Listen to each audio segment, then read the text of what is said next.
I've always had a fascination for computers and technology, and I made a few apps for the iPhone, iPod Touch, and iPad. I'd like to share a couple with you today. My first app was a unique fortune teller called Earth Fortune that would display different colors of Earth depending on what your fortune was.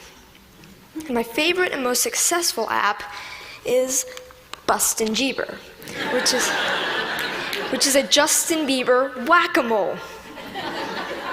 I created it because a lot of people at school disliked Justin Bieber a little bit, so I decided to make the app. So I went to work programming it, and I released it just before the holidays in 2010. A lot of people ask me, how did I make these? A lot of times it's because the person who asked the question wants to make an app also. A lot of kids these days like to play games, but now they want to make them. And it's difficult because not many kids know where to go to find out how to make a program. I mean, for soccer, you could go to a soccer team. For violin, you could get lessons for a violin. But what if you want to make an app? And the kids' parents might have done some of these things when they were young, but not many parents have written apps. Where do you go to find out how to make an app? Well, this is how I approached it. This is what I did. First of all, I've been programming in multiple other programming languages to get the basics down, such as Python, C, Java, etc. And then Apple released the iPhone, and with it, the iPhone Software Development Kit. And the Software Development Kit is a suite of tools for creating and programming an iPhone app. This opened up a whole new world of possibilities for me. And after playing with the Software Development Kit a little bit, I made a couple apps. I made some test apps. One of them happened to be Earth Fortune, and I was ready to put Earth Fortune on the App Store. And so I persuaded my parents to pay the $99 fee to be able to put my apps on the App Store. They agreed, and now I have apps on the App Store. I've gotten a lot of interest and encouragement from my family, friends, teachers, and even people at the Apple Store, and that's been a huge help to me. I've got a lot of inspiration from Steve Jobs.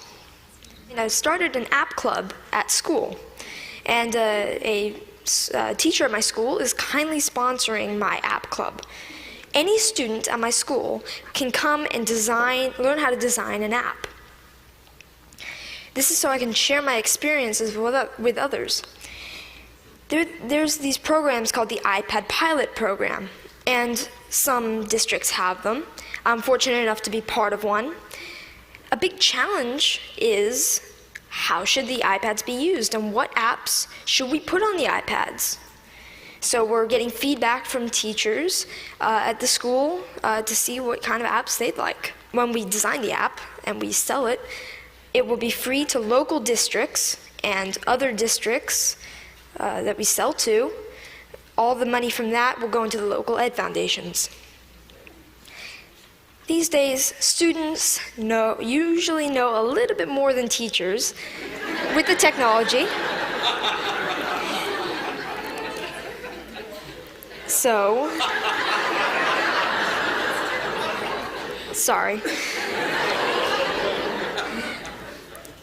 So this is a resource to teachers, and educators should recognize this resource and make good use of it. I'd like to finish up by saying what I'd like to do in the future. First of all, I'd like to create more apps, more games. I'm working with a third-party company to make an app. I'd like to get into Android programming and development. And I'd like to continue my app club and find other ways for students to share knowledge with others. Thank you.